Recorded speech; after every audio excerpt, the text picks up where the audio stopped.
Unaweza wewe katika maisha yako ukampata mwanamume ukamwona ni mstarabu, aidha ameajiriwa katika sekta binafsi au ni mfanya biashara, au mdada ni mdogo aidha ameajiriwa ni mfanya biashara. Ukimwangalia kimtazamo uwezi kuzani kwa mambo anayofanya, lakini watu wengi wamefeli kwenye maisha. Watu wengi imekuwa ni sababu ya kuto kufanikiwa au kufeli kiuchumi au kufeli katika mambo yao kibiashara, kimtazamo, kimwenendo, ni kwa sababu wameishi na watu wasowajua kama wamerisishwa mikoba ya kichawi. Kwa sababu watu wengi wanadhani mchawi mpaka awe mtu mzima, mchawi mpaka awe mzee, kibabu. Lakini wachawi pia wanakufa, wachawi pia wanafutika katika ulimwengu wa dunia. Kwa hiyo wewe ambavyo unavyojifikiria, unavyojiona kwamba wewe unaweza kuishi na mtu yoyote, ukamwona kijana ni mzuri, kijana handsome boy au binti mrembo mzuri, lakini ndani yake kuna nguvu za kichawi ambazo amerisishwa na wazazi wake, huenda ikawa yeye anajua au yeye hajui, lakini yeye automatically anaonekana ni mchawi katika maisha ya watu. Kwa unaweza ukawa na kijana mzuri lakini kijana kumbe ni mchawi. Uchawi sio lazima kupaa tu angani. Uchawi sio lazima kuvaa kaniki kuja kuroga watu. Uchawi sio lazima kuchukua dawa mbaya kudhuru watu. Ukishakuwa automatically umerisishwa uchawi wakati bado mdogo, kuna dhama zikifika utakuja kuutumia uchawi. Kwa hiyo urithi wa uchawi mtu anarisishwa kabla hajaanza vitendo vya kichawi. Automatically anavyokuwa tayari amesarisishwa kuwa mchawi. Ndio maana kuna watu wengine wakikusemea kitu au wakinena kitu juu yako, iko kitu kinatokea. Wewe hujawahi kuona mtu anakuambia wewe hautafanikiwa, na kweli hautafanikiwa. Kwani wangapi wameambiwa maneno ya watu kimzamzaa tu, maneno uumba, lakini ndani ya hayo maneno kuna nguvu za kichawi ambazo wanazo. Kuna watu mjini wamerisi mikoba ya kichawi, wamerisi jadi za kichawi kwenye maagano ambayo wamepewa na wazazi wao, babu zao, familia zao. Wako mjini wanapambana na maisha, lakini hawajui.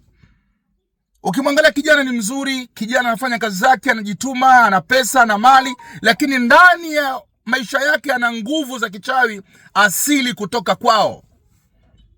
Kwa hiyo hizo zana za kufikiria kwamba mchawi ni lazima awe mzee, uzee ni matokeo. Kwanza uchawi unaweza ukaurisi hata una miaka 5. Unaweza ukaurisi uchawi kutoka kwenu. Kama ambavyo unavyoona mganga anarisi uganga akiwa na umri mdogo, basi pia mchawi anaweza kurisishwa uchawi ikiwa na umri mdogo. Kuna mabinti ni wachawi mjini. Kuna vijana ni wachawi mjini. Ukiangalia tu maisha yake anavyoishi, unamuona kabisa huyu mbona hafanani na anavyoishi. Kuna watu mjini vijana wapo wanateseka na maisha ni magumu. Ni kwa sababu amevishwa mikoba, amepewa uzito ambao hastahili kupewa. Na nikwambie uchawi unaweza ukarisishwa bila kujua na familia yako. Kwa sababu wewe umetoka kwenu, kijini kwenu, una familia, una ukoo, una ndugu, una babu, una bibi. Uende ikawa katika familia yako kuna wachawi, kuna maagano ya kichawi huko.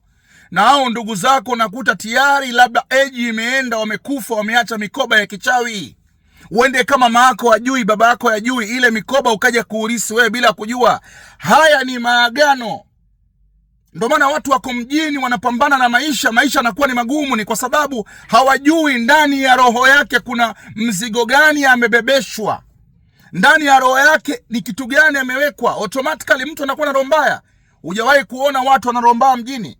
Binti mdogo ana roho mbaya, kijana mdogo ana roho mbaya, anafanya mambo ya kikatili, anafanya mambo mpaka watu wanashangaa. Mbona kijana ana roho mbaya sana huyu? Mbona binti ana roho mbaya? Kuna watu wana roho mbaya mjini, sio roho zao. Ni roho ya kichawi ambayo ameirisi kutoka kwao bila yeye kujua. Anaenda ikawa anajua au asijue. Umri unavozidi kwenda, miaka inavozidi kwenda, ndipo anapoingia kwenye jopo la kichawi. Sio miaka hii, kwa sababu ngoja nikwambie, hivi leo mrembo au binti au kijana ataweza kukubali kuwa mchawi? Hawezi kukubali kuwa mchawi. Uchawi kwanza unarisi. Baada ya kurisi uchawi, jinsi umri unavozidi kwenda, unapokuwa umeenda eji imekimbia sana, ndipo sasa unaingizwa kwenye chama cha kichawi, na unakuwa na nguvu za kuruka, unakuwa na nguvu za kutokea chumbani kwa mtu, unakuwa na nguvu za kufanya mambo ya kichawi, kwa sababu huwezi kukubali matokeo ya kuwa binti au msichana, binti au kijana mwenye nguvu zako. Huwezi kukubali kutumikia kichawi kwa umri huo. Itafika zama na umri huo utakubali kufanya uchawi, ni kwa sababu ni urisi. Unajua, unaporisishwa uchawi ukiwa bado mtoto, umri unapozidi kwenda, kuna mambo wanayofanya wale wachawi, wewe unakuwa moyo wako mlaini, unakubali kufanya vitu vya kichawi. Sio miaka hii, eji itembee sana. Ndo maana ukifika miaka 50, 40, 35 unakuwa na roho za kichawi. Automatically uchawi unaukubali kutoka moyoni, sio kulazimishwa. Ndio maana kwanza unaweza kurisishwa uchawi, au ndugu au babu au bibi akakurisisha uchawi hata kama uko mjini. Wewe unaniangalia, unaweza kaa wewe familia yenu una maagano ya kichawi ambayo umepewa, ndio mjini na kutesa, watu wanakukataa mjini, watu wanapingana wewe. Kuna watu automatically wanajua kabisa familia yetu bibi na babu ni wachawi. Kuna watu wako mjini hapa, yani wako mjini wanaishi, lakini wanajua familia zao ni wachawi. Wanajua bibi yangu ni mchawi, babu yangu ni mchawi, anasifika kijijini huko, anasifika kijijini, anasifika mtaa anaokaa. Kuna watu mpaka leo wanashindwa kurudi nyumbani kwao, ni kwa sababu ya mazingira yao ya kichawi. Kuna watu wanashindwa kurudi nyumbani walipotoka, ni kwa sababu mazingira ya huko ni mazingira ya kichawi. Akionekana yeye amefika, basi anaweza akarogwa au akafilisika.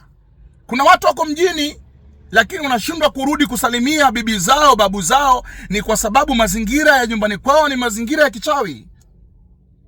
Kwa hiyo watu wanaishi kwenye mazingira ya uchawi. Ndiyo maana kuna watu wanajua kabisa bibi yangu anatamani kunipa uchawi, sikubali kurudi nyumbani kwa sababu bibi yangu anataka kunipa uchawi. Kuna watu wako mjini wanashindwa kurudi kwao, ni kwa sababu wamesikia babu yake anataka kumpa uchawi, na yeye mwenyewe akubali kupata uchawi.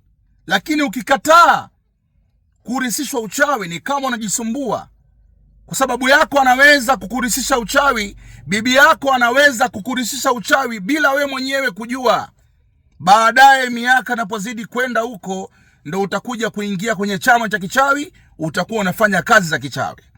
Kwa hiyo maagano ya nguvu za kichawi ni maagano ambayo yamefanyika na wazazi, yamefanyika na ukoo na familia. Kuna watu katika familia zenu, wewe wamekurisisha uchawi huko mjini, unahangaika, kila kitu hakifanikiwi, ni kwa sababu moja tu. Kuna vitu ambavyo vinaungana na wewe kwenye maagano, kwenye roho za kichawi. Usipojua hili, unaweza kuteseka muda mrefu sana.